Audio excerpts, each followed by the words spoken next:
Good morning and welcome back to the One Celtic Fans View. My, the chat's busy this morning, isn't it? Sunday morning, up with the lark and all that. Celtic girl Jota has come in with a super chat first thing in the morning. Thank you for that. He'll moan the hoops later. Well, there's some good news and there's bad news. Today's a mixed bag video. The good news, obviously, yesterday, talk about the Scottish Cup. We will be doing the Scottish Cup draw live after the game tonight, so make sure that you are subscribed to the channel, and we will be doing the Scottish Cup draw live after the game yesterday. Seen Neil Lennon-Dunfermline knock out his former club Hibernian, and the news only got better. Airdrie got through Elgin, Dundee United, Kelty Hearts, Dundee, St Mirren, Motherwell, Partick Thistle, Spartans, Stenhousemuir, Falkirk all got through to the next round of the Scottish Cup, as well as the Rangers beating Annan Athletic. They even managed to get a penalty against Annan Athletic.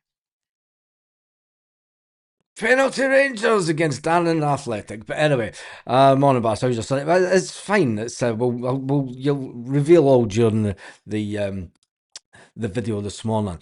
But anyway, the Scottish Cup fifth round draw will be this evening, along with Talbot versus Celtic. Talbot are the home team at Kilmarnock's ground this afternoon, where there'll be 9,000 Celtic fans, and I hope there'll be a lot of Celtic fans absolutely loving going to that game. Aberdeen take on Raith Rovers at Pittodrie for the final place in the fifth round hat. The draw will take place around about 7:30 tonight, Celtic Park time. So like I said, we will be doing the draw live, and I will have it on the channel also, and I'll also have the draw live.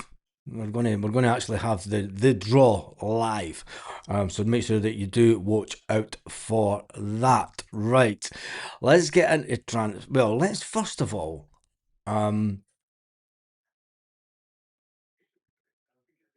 where is it? Let's talk about some of the games that are coming up for Celtic that will be on television before we get to um, before we get into the transfer speculation. Let's keep it positive. I want to keep all the positivity going first of all before I come in with the doom on a Sunday morning.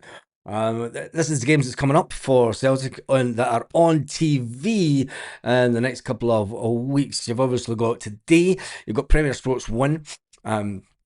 You do have the Auchinleck Talbot versus Celtic game, and then on Thursday we have Bologna versus Celtic. That's an early kickoff due to the early kickoff in Italy, and that's on TNT Sports 2. And then the big one, we'll get to that because Hearts are in turmoil. Hearts are out the Scottish Cup. Hearts failed, and they're falling to bits. They're falling to bits. Can Celtic take advantage of it? We'll talk about that later on. But yeah, you do have Celtic versus Hearts next weekend, and that is on Sky Sports Football. And then, doesn't stop this month, it's a fantastic month this month. You've got Celtic versus Utrecht. Can Celtic get the elusive 10-point mark that is required? We think. Are Celtic good enough to get to the playoff position in the Europa? Are Celtic good enough? We'll come to that. We will come to that. But anyway, after that, we head into February.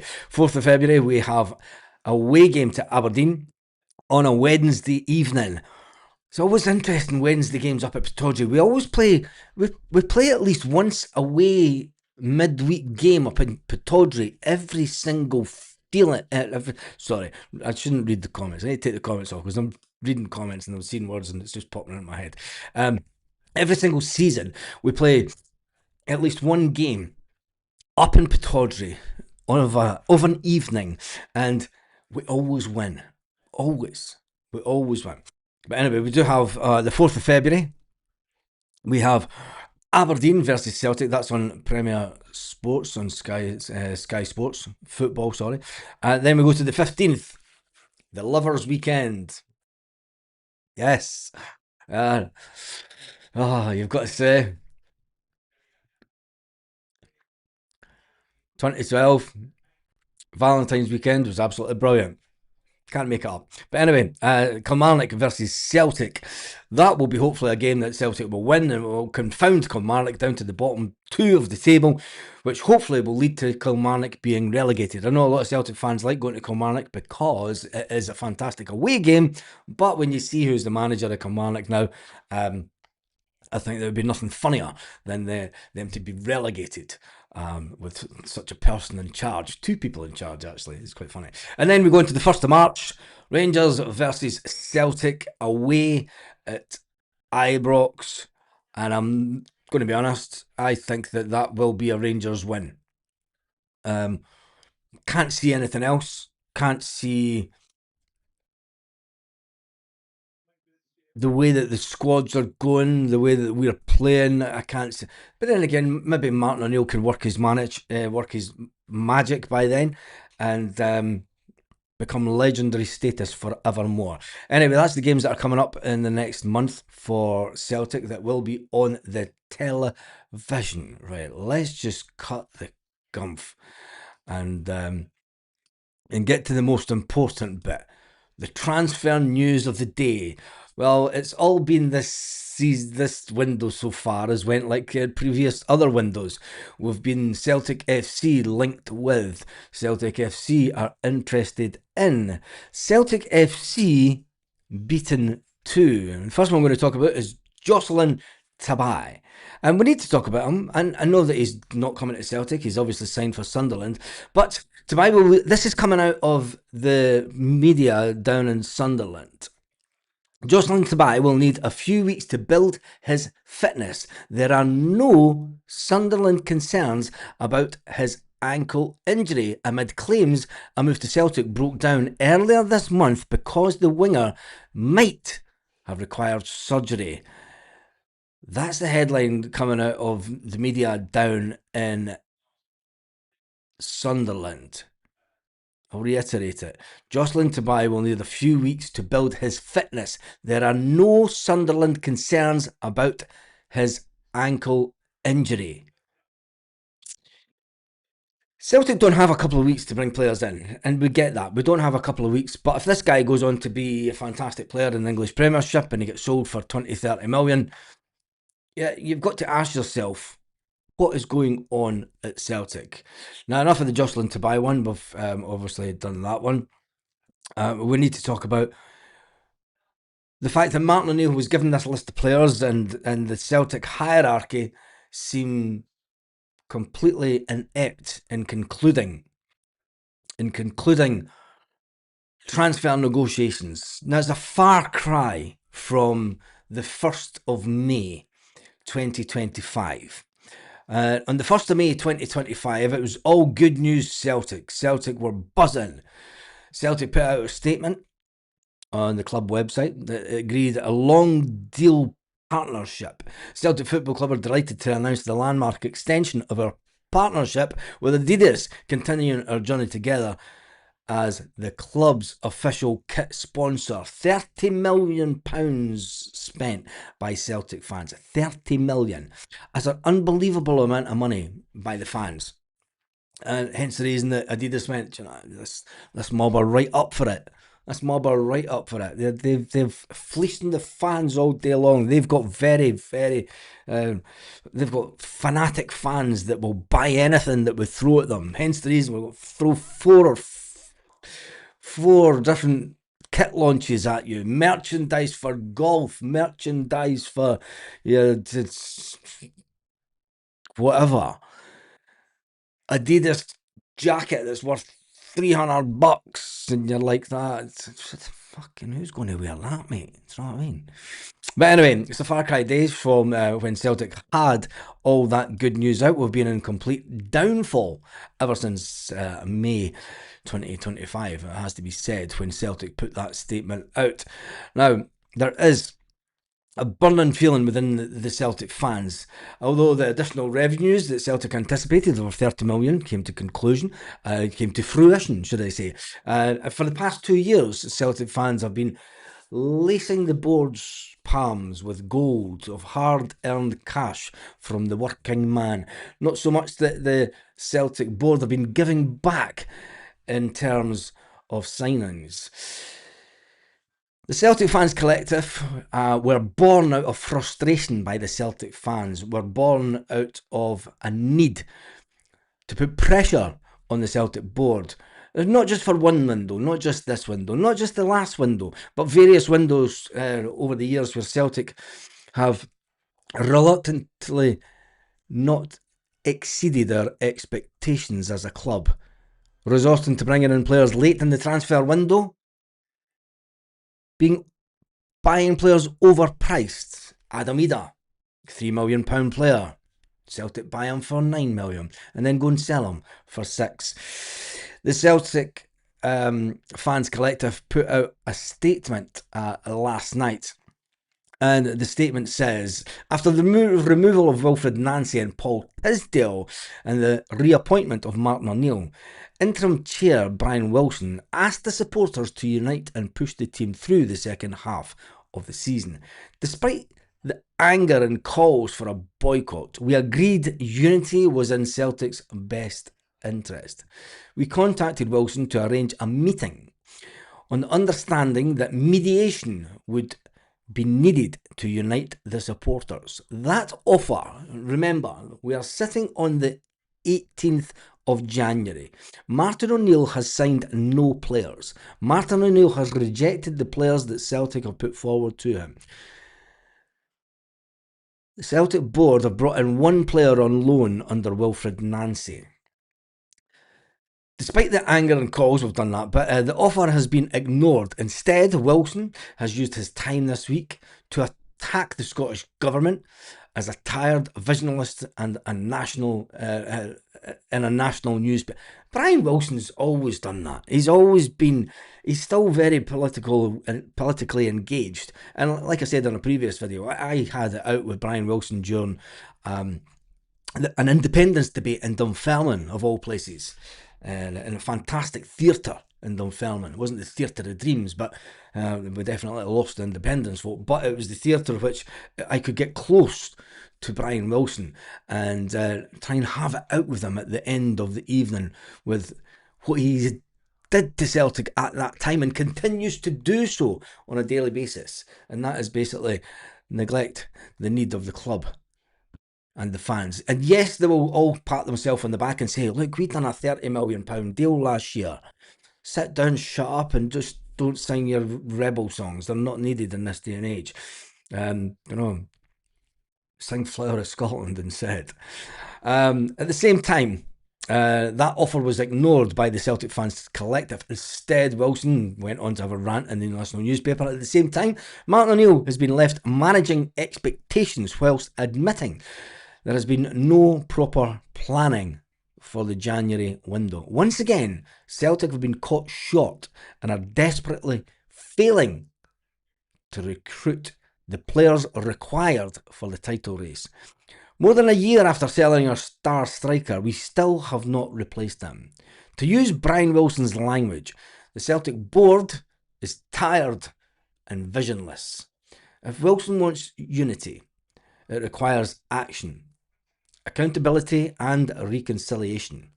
Our manager must be supported in the transfer market. The Green Brigade must be allowed back into the stadium to reinvigorate the matchday experience. The fan media, that ban should be revoked, and the interim chair must be willing to engage with the supporters to mend the discontent that has grown this season.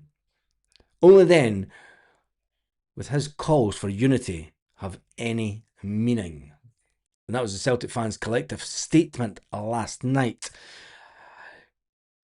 Let's hope we just keep on winning games. And we will need to readdress. Celtic fans do need to readdress the situation with. We all wanted to. The boycott of games would seem to be the way that people were wanting to go. Vote with your feet type thing, and you've got a lot of people saying, "I'm not boycotting fucking nothing, mate." And I understand that, faithful through and through and all. But there has to be something has to be done. We are 18 days into the transfer window. Michael Nicholson had a meeting with our esteemed stand-in leader, Martin O'Neill. People in the media think that Martin O'Neill was getting the pure piss taken out of him. Fans definitely think that Martin O'Neill has came back to bear the brunt for the incompetence of this board. The incompetence that we thought will let them off with it. We'll give them a bye. They got rid of the manager who was useless. They had their fall guys. They had the ones that would take the hit for the team whilst retaining the absolute root of all evil at Celtic Football Club. The inability to conclude negotiations will be the downfall of Michael Nicholson at Celtic. Michael Nicholson, your time clock is ticking. The sand has been turned. Time's running out. Michael Nicholson, your position has become untenable at Celtic. You have to go down in history as one of the worst negotiation chiefs ever to grace any football team. But until the day that we do get rid of Michael Nicholson, and I'd even say Chris Mackay, because it seems to be that he's running the finances of the club, and whilst they can all slap themselves in the back and say, well, we done fantastic last year. No, you didn't. The fans did it. The fans spent the money to give you that 30 million income stream for merchandise. The fans bought the tickets to go to the games. The fans are the lifeblood of Celtic, which you are neglecting. And I hope you're choking on your coffee and cornflakes this morning, Michael Nicholson. Because the wind of change is coming, and you're about to be blown out of Celtic Park forever. And the sooner it happens, the better. Moving on to the game today, and a little bit about transfers. Obviously, Martin O'Neill, whilst rejecting transfers, left, right and centre, Martin O'Neill and Fozzie decided to take in the Motherwell game last night. It's a sad situation where we're reverting to Celtic manager having to just go old school, and even though he's just been back in the door and we're having an inability to conclude deals, Martin O'Neill can go and look at however he wants. But he was at the Motherwell game yesterday. The Motherwell manager was asked about Martin O'Neill's scouting mission. O'Neill and Mark Follering were in attendance in the Motherwell game. Mazwashi United, or whatever his name is, scored his 15th goal of the season, propelling Motherwell into the Scottish Cup 5th round. Fair play to Motherwell, playing fantastic football. Some people are saying, do you know, why don't we go for the Motherwell manager in the summer? As it stands just now, within the terms of Scottish football, the SPFL, let's put the cup game to one side for the moment. Celtic don't even know who their manager will be next season. Whilst other clubs are signing players on pre-contract agreements, other clubs are buying in players now to make them better now and for next season. And what have Celtic done?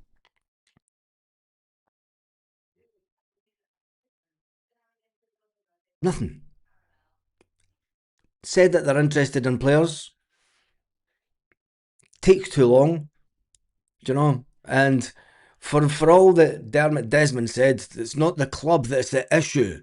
The processes are all fine. No, they aren't. And if Dermot Desmond does not see this, and I hope that Martin O'Neill must be on the verge of breaking point, and I hope that Martin O'Neill, in his old age and in his gracious way that he does, turns around and tells Dermot Desmond exactly everything that's wrong with Celtic Football Club and points the finger and tells them that they are not fit for purpose. Because it will take someone like Martin O'Neill to put pressure on Sleepy Joe Biden done more than Nicholson. Well, exactly, exactly. But anyway, the fact that the Motherwell manager was asked about Martin O'Neill's appearance at the match, and he's quoted as saying, "Yeah, I'm calm." He says, "Look, there's been interest in our players all summer," said the manager, the Motherwell manager. "We obviously sold a player in the summer. Obviously, having sold Lennon Miller, that gives the club a good foundation financially." Puts them on a good stead. They know that they're not losing money. They're making a little bit of money each year. They're a well-run club, even though that they're a fan-run organisation. He says there's no doubt there's always potential in Tawanda. He says that like many other players, there's also more potential for more for a lot of the players. We need to let that grow with Motherwell Football Club because there is also potential within Motherwell Football Club. You don't have to be just a mid-table club. You know, you don't have to be a club that is just fighting to starve off relegation every year. You have aspirations at clubs like Motherwell to push and see how far they can get in the top six and continually push to try and get those games in Europe, bring in that extra revenue. It's not about breaking records with the clubs like Motherwell. It's about being financially stable, selling a good player now and then, but pushing and changing the dominance of Scottish football. And you've got to say that this Motherwell manager seems to be doing that. He says, for now, we will grow together. I'm sure in the coming years we'll see many of these players move on and do really well. Some of them might even go into the biggest stage. That was the Motherwell manager. The Motherwell manager is confident in keeping his player. He doesn't have to sell them. Motherwell don't have to sell them. Even if we offer Stephen Welsh, there you go, have Stephen Welsh. Don't know. We took him from you, but go and sell us that player, and we'll give you Stephen Welsh back with some cash. It's not going to happen. They're probably just going to go, do you know what, Celtic? Like everyone else seems to be doing. And it's a terrible situation. Absolutely terrible situation. Um, but anyway, we move on. And breathe. Let's return to the game today. Celtic take on Auchinleck Talbot in the Scottish Cup after recalling Stephen Welsh from his loan at Motherwell. Will Stephen Welsh start today? Will he allow Austin Trusty to take a little bit of a back seat? It should be a walk in the park for Stephen Welsh, you would think. But although Stephen Welsh was in the team that kind of got a bit rough a couple of seasons ago under Brendan Rodgers when Celtic played Falkirk and in an early stage of the Scottish Cup, and it was quite sticky that game, if I remember right. With Cameron Carter-Vickers out long term, Scales and Trusty are the heart of the Celtic defence. I think that it would be interesting to see if Stephen Welsh even gets on the bench today, because Stephen Welsh was nowhere near the bench in the last game, which I found was a bit weird. Haven't got rid of Wilfred Nancy.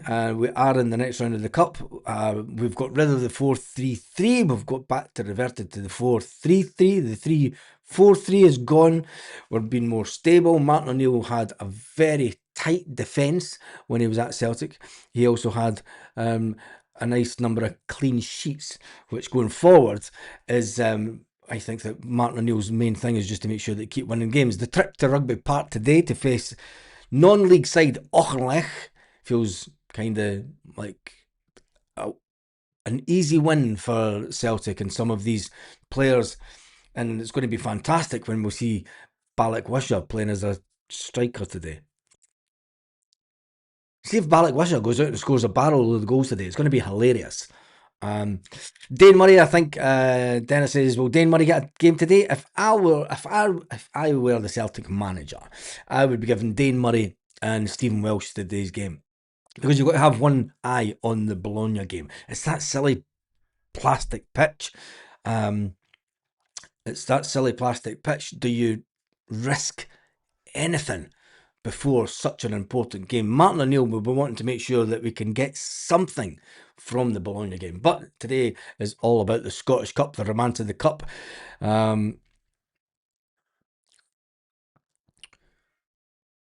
Celtic do it? Of course they can, because they have to do it, because Hearts got put out of the Cup last night, which means it kind of gives a bit of a pathway. You could see the route to the final taken out, and will it be don't want to say it, but will it be them against us against that other lot from the other side of the city in the final? If you're a betting man, I think that you would.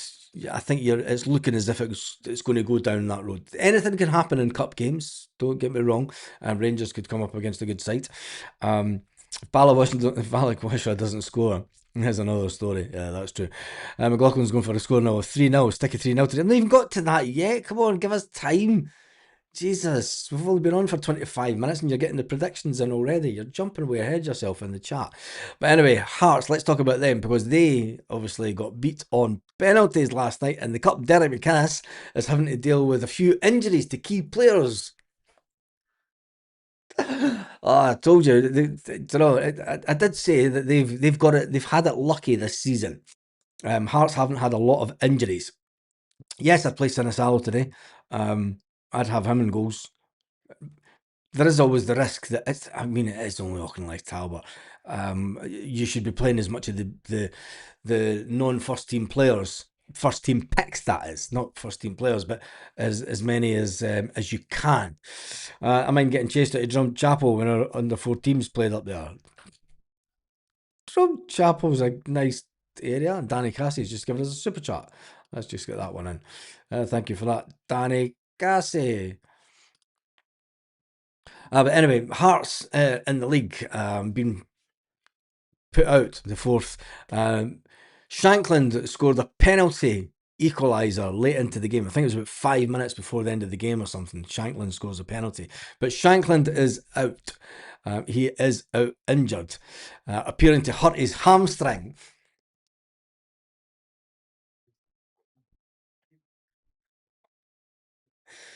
Welcome to the Hammy Club. Welcome to the Hammy Club. McInnes went on to say it's not good. I don't know exactly what he's done, the manager said. Then again, when it comes to penalties, you want to keep him on for the obvious reason. It doesn't look good for the next week. Anyway, Shankland will be off. Hopefully there's a couple of other players that will be unavailable because Celtic have had an absolutely woeful time when it comes to injuries this season. And it's about time some of the other teams in Scottish football have a bit of a hard time. Let's shut down some of those screens. But anyway, let's get into the score prediction point of the game. I will be going live. I will be going live an hour and a half before the game today. We will be doing a watch along for the game today, and we will also be doing the Scottish Cup fifth round draw live as well. Had to think about that though. Shank was not a striker we should fear, regardless if he's playing or not. I think that there's more players in Hearts that can cause more damage than Shankland. To be honest, I mean their midfield will just could absolutely bully us all day long. St Mirren are going for a double. Do you know what? Do you know what would be funny? St Mirren did, and I mean, I don't mean it as in. No, I do. It'd be hilarious if St Mirren do the double and then get relegated and end up in Europe. That would just be. You'd be like, what?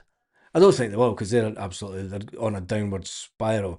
Get rid of all the shite loan players. Make space for younger talent. I don't think we have many loan players. We have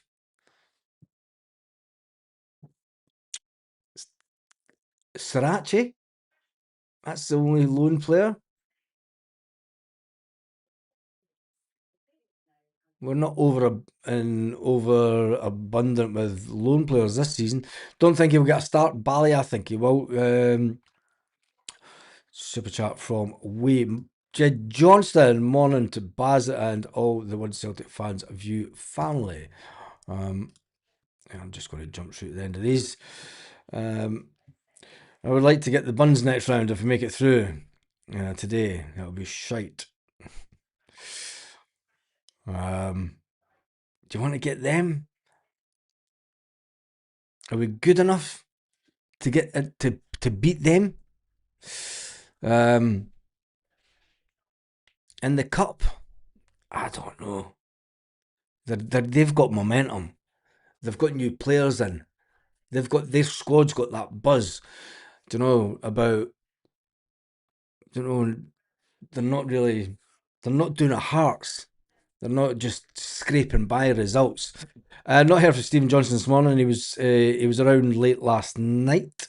We did get rid of all the young players to bring in the squad. I mean, you could go and look at the squad. The squad is absolutely, it's threadbare, complete threadbare. And then there's no young players in the Celtic squads because they've all left. Don't know, but anyway, Sriracha and Araujo are the lone players. Yeah, two lone players. Will we sign anybody? Yes, but it'll be too late. I think we may get one player in. It's crazy because Martin O'Neill wanted in a number of players. He didn't say how many, but he wanted in reinforcements before the Hearts game. That was 18 days ago that the window started, and ultimately Martin O'Neill came in at the beginning of January, and he wanted in players specifically for to help have the numbers, to help having quality additions on the bench that could maybe change games. When you look at the bench over the last couple of games, there's not been anyone that's going to come on. There's no game changers. Paulo Bernardo would have been the game changer at one point. Paulo Bernardo's not been given enough game time this season, and his form, as any player's form does, change games. When you look at the bench over the last couple of playing games, there's not been anyone that's going to come on. There's no game changers. The form dips. Don't know if you're not getting games, if you've not played for the best part of a season, um, if you've not played for the best part of a season, you are not going to come in and be able to change the game, especially the way that he did when he was here on his season on loan. Do you know, when he was a squad player, he was getting game time. Paulo Bernardo, what we've done to Paulo Bernardo is just unbelievable. I remember the pitch was a disaster. The garages were on fire during the game. Oh, no idea what you're talking about there. Are we good enough for Talbot? Rangers would hammer us right now. Yeah, they would. Maybe not hammer us. I think that we would be a lot harder to beat than under Wilfred Nancy. I think that Martin O'Neill has made us harder to beat. I don't think that Rangers would hammer us. All the shite players we have, get them out on loan, get them going. Ohm, Welsh, Palmer, and the other garbage. Well, when you look at the players that are out on loan, I think that I would use Welsh. If it is Celtic's intention to try and make a move for the Motherwell striker, um, Stephen Welsh will be the make weight for that decision. I'm going to bring the table down a bit. There we go. So it's kind of that I'm looking at you in the eye more. Oh, look, Dale Walker's in. Where have you been, Dale, when you were rubbish and we were beating you and stuff? You seem to be coming in out hiding. You got put out of the cup last night. Are you not embarrassed? Let's get him on. Little Hearts, Dale Walker. We are the Gorgie boys who got put out the cup last night by Falkirk. Oh, quality banter, mate. Quality banter. I love it. Uh, Anyway, well, I'm going to say we'll win the cup, says Danny Cassie. I think Nicholson is shopping at local car washes. Yeah, surely Kenny has to get scoring boots on today. I think that I've still got a funny feeling that we're going to play Balak Wishaw up front. I think Martin O'Neill's going to play Balak Wishaw up front. We'll sign Alonia again. Needs to rebuild the board now before the new manager is appointed. Scott, we should have done that before. We knew that we were going into the window with a man that is incapable of concluding transfer negotiations in a timely manner. And his inability to sign players in any window, like you say, Ange never had this issue. I think that over the time And I think that Michael Nicholson put the kibosh on Celtic going forward under Ange. And I think when Ange turned around to Nicholson and said that, you know, what's the difference between buying a £10 million player and a £2 million player? And turning them round to a 25, 30 million. Nicholson will go, well, you've brought in a 1.5 million player, we'll make him a £25 million player. You know, you can see it from a business sense, but purely for of what his track record is now what's up for. It's not up for debate. You know, it's not up for debate at all. It's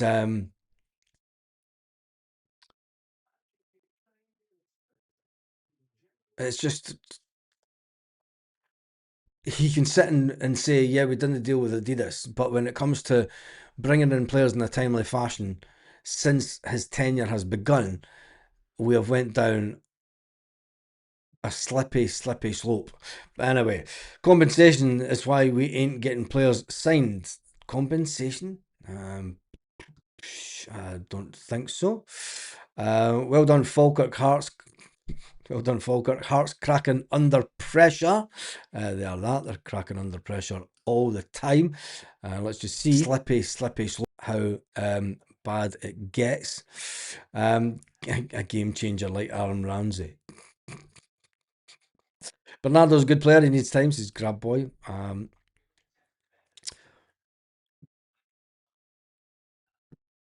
Joseph Davison says, I'm seriously thinking about giving my season ticket up this year. I feel so let down. Bunch of arseholes.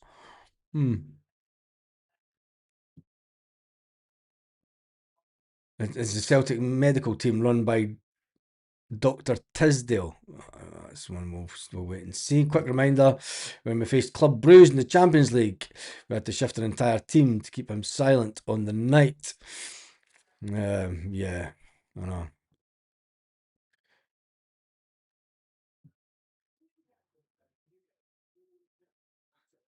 Celtic have approached Crystal Palace about a loan move. The structure of the deal was keeping to that's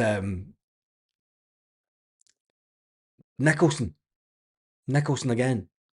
Everything points back to Nicholson. Everything that's going wrong points back to Nicholson.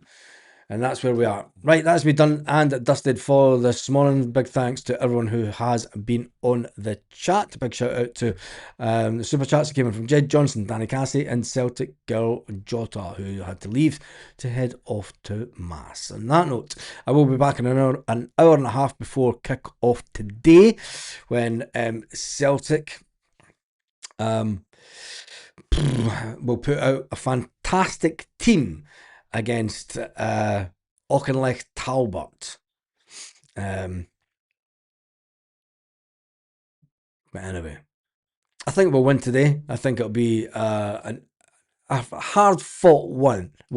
I don't think it's going to be easy. Auchinleck Talbot, I've got nothing to lose. You know, they're just going to have. If you're the Auchinleck Talbot manager,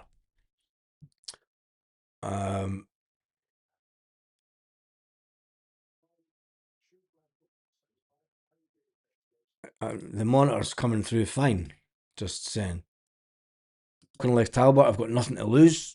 You know, they're just going and have watching it on YouTube. If you're the Auchinleck Talbot, but anyway, I think it'll be a kind of game where if you're the Auchinleck Talbot manager, you say, let's just go and do your own thing, play your own game. You know, if we get something, we go down in history. We're not expected to get anything, so just go and have a good time. And on that note, have an absolutely fantastic day, Celtic fans, wherever you are, all around the world.